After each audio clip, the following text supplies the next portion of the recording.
Hi, Dan. Hi. Hi. Congratulations and thank Thanks. you, all of you. So, 2 years ago, you told me you were making a heist movie, Yeah, and what I saw eventually was not at all what I expected right. of a heist movie. Can you talk about your attraction to just the idea of the heist and how you wanted to intervene in the genre? Yeah, I should have said I was going to make an unwinding film. That would have been more like it instead of the heist film. This, I had a little collection of art heist stories over years, but a few years ago I found an article. It was the 50th year anniversary of these girls that got caught up in a heist in Worcester, Mass. And that was a heist that took place in 1972 by a guy named Florian Munday, who also had a band for a little while before he became an art thief. And so anyway, it was that sort of was kind of the jumping off point. I wanted to make something on the East Coast, get off the West Coast, and I guess the first idea was just to do something that was structural in the beginning and then like let Unwind. it unwind, yeah. Where did this fascination with art heists specifically begin? Do you remember? No, but I went to the museum school, which is right next to the Gardner Museum. So maybe I don't. Well, actually, the art heist goes on because while the actual days we were filming the art heist, there was a little art heist at Bard College, where a kid snatch and grab some Where you paintings. teach. Yeah. Yeah. But there's a drones now, and you shouldn't do it anymore because it's not easy. Was yeah. it a Bard Yeah. student? Yeah. What was the painting? There were 2 sketches. I can't remember. I was making a film. I can't remember. But They got caught? yeah. Did they get kicked out of Bard? Well, Bard, we don't really kick people No. out.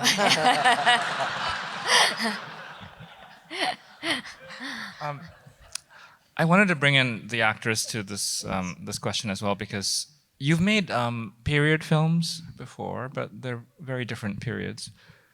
First Cow with John, and also Meek's Cutoff, both of which we showed. But this is a period that's more recent, and you're drawing on, I don't know if it's experience, but sense memories, at least. I'm not that old, but yes, sense memories of, yeah, it's 1970. It's a little baby. But yeah, I mean, sure.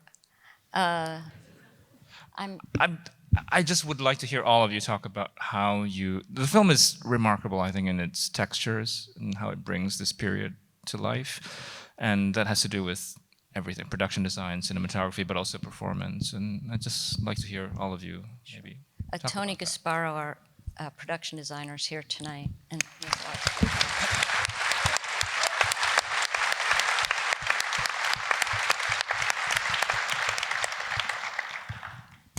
Amy Roth. Amy Roth is here tonight,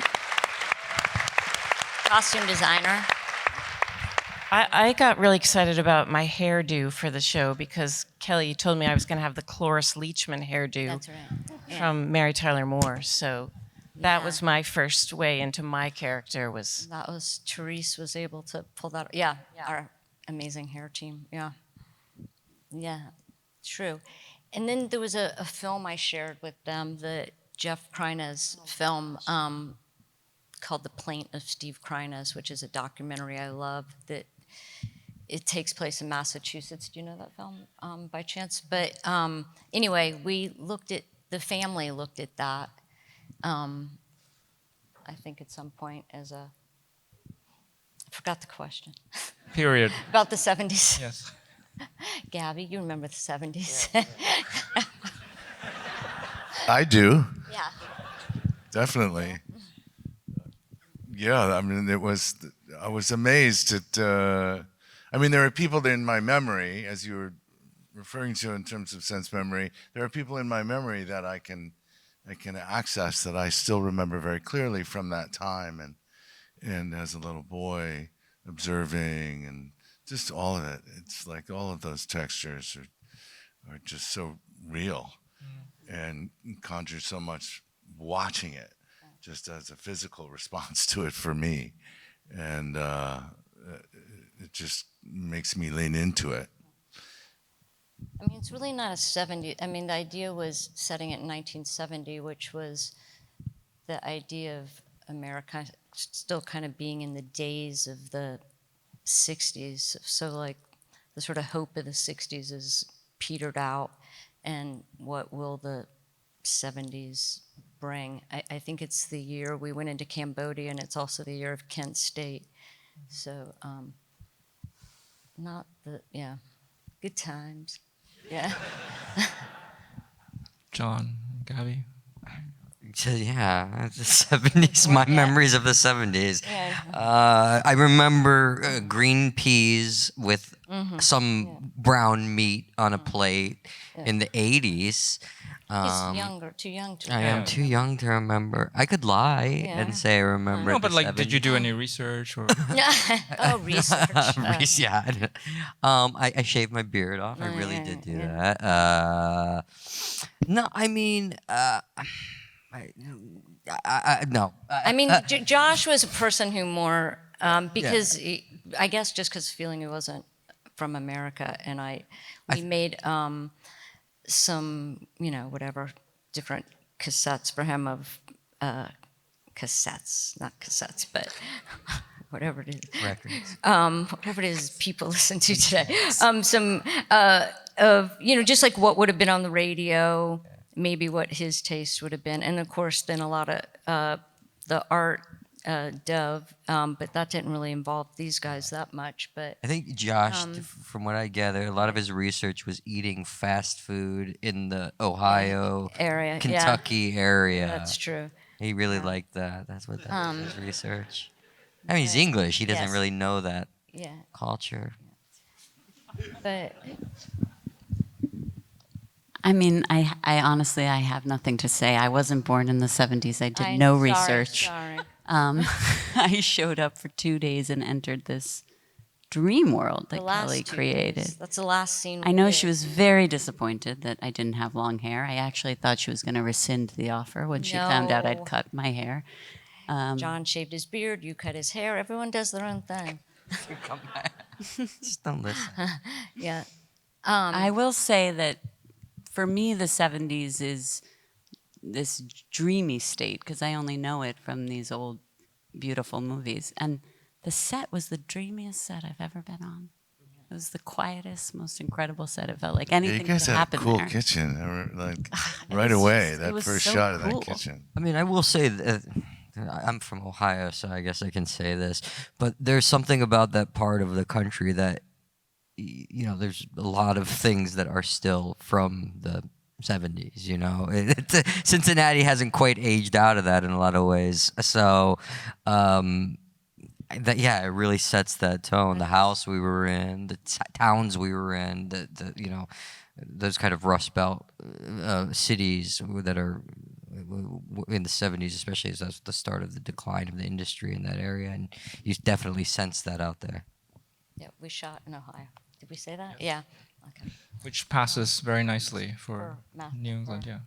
For Framingham, Massachusetts, which I have never been to actually, but I lived in Massachusetts.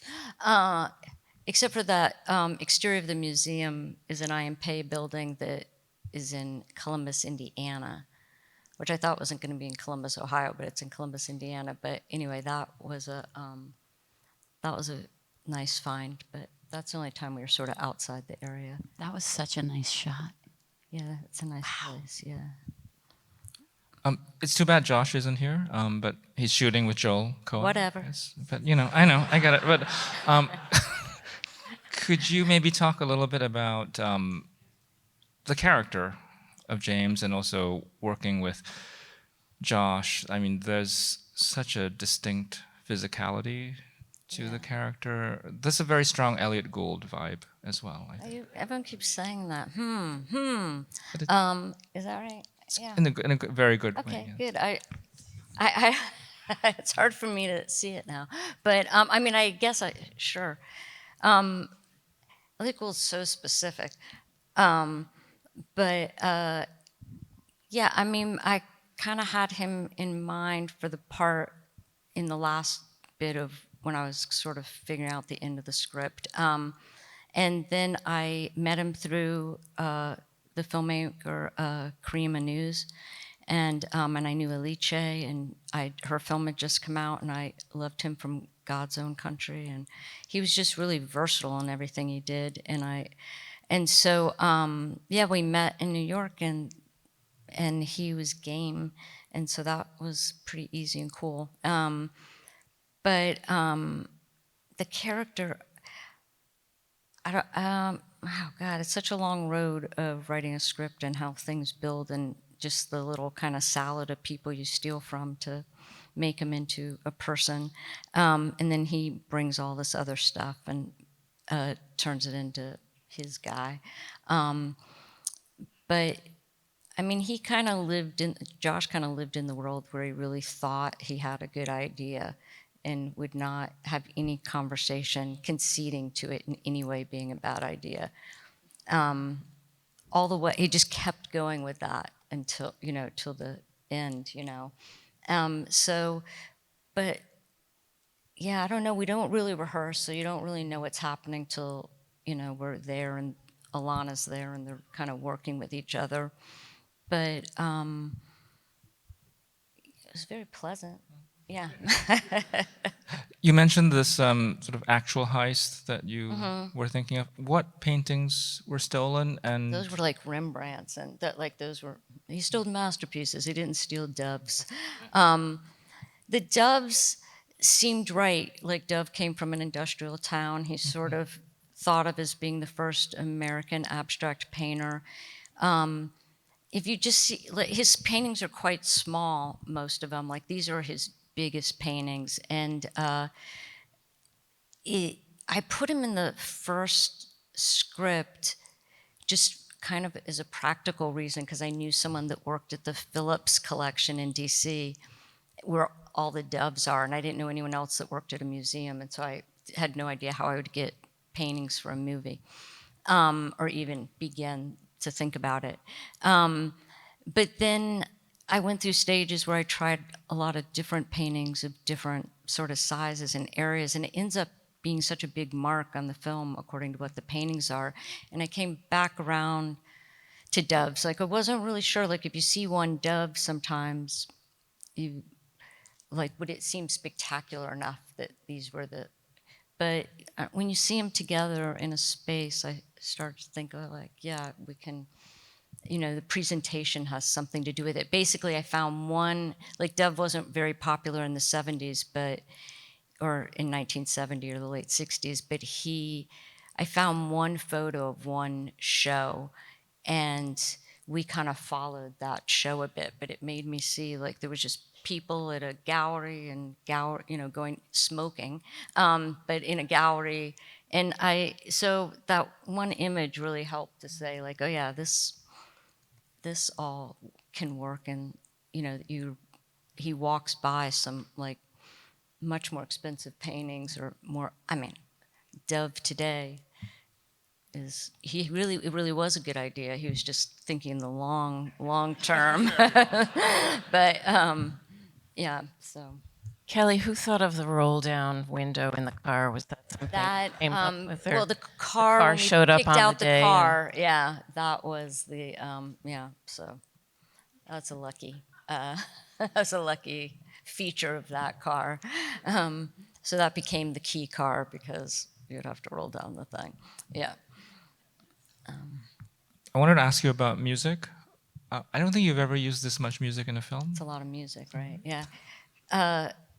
That is Rob Mazurek, and our music supervisor turned me on to him. I used some bigger names, just as temp, and then showed it to her and asked her, our friend Dawn, who, to please give me some people to listen to in this vein. Like, I wanted it to be very minimalist, like a 3-piece kind of situation. And she turned me on to the Chicago Underground with Chad Taylor on percussion and Rob Mazurek. And then I met Rob, and we had a long process of working together as the cut evolved, and him sort of working off his music and turning some music he had already done into new music to work for the various scenes. And fortunately, I'd never worked with a music editor before, but that was great and much needed. And it was a huge undertaking that I didn't really foresee what a big undertaking it would be, but it was super interesting. And it put a new element in the editing that was fun to learn about. Yeah. I think we have time for only one more question, but maybe I'll just throw it open to all of you. I'm actually a little reluctant to ask it because I love how subtle the film is about its politics. But I don't know, the film really snuck up on me in a way and felt like a film that spoke to the present day, especially at the end. And this idea of, this bigger question of the individual versus the collective, and which I think is a theme that is present in your work. And I'm wondering whether it was something that was on your minds, like obviously not 1970, but today. I don't want to say too much about it because I guess I just thought it from a character point of view, that he tried to sort of he's just not that tuned in because, and he is sort of past the draft age. And I remember my own dad going like, oh yeah, the draft wasn't really on our mind. I had 2 kids. I was like, oh, well, how fortunate for you, But so he's kind of, I just sort of treated the political situation on the edge of the frames the way I thought it was in his consciousness. And then just, this idea that it I guess does run through the films of, community versus the individual, and can you really stay, it's just a slippery slope. I don't really want to say too much about it. It just, can you, as we sit here in the movie theater today, with so much going on, can you just get through it and not, are you not part of it in whatever way? Or is everybody part of it? Anyway, thanks for coming.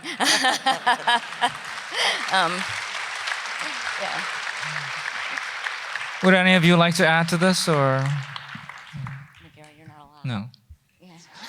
I think that was a good note to end on, Kelly. I mean, I do think please, John, go ahead. Josh's face when the protester and the thing, I think that sums up his befuddlement to the whole situation. It's beautiful reaction that he gives in that moment. And I'm scared you're gonna. I'm gonna start a riot. No, not Am I? a riot. No. Get political. No. No. Yeah. No. I Don't did ask questions, just, Gaby. there was one moment. I just saw it, so it's still landing. But that baby on the bus, when I saw that baby on the bus, I thought, oh, this movie's about that baby. Who's going to take care of that baby? Where'd the dad go? That mom looks freaked out. Yeah. It's just, that baby was really a profound little baby face. So I think the movie's about that baby. Okay. That's what All I'm right, saying. yeah. That's a Kelly, I didn't come with you to Cannes, but I saw you speak after the film, and you said to all the French people, you said, our country's in a ditch at the moment, but have faith in us. We're gonna pull out of it. That was months ago. Oh yeah. Right. I was just gonna say that the film made me realize we've been in a ditch before. Yes. All right, on that note. Thank you, and congratulations to all of you.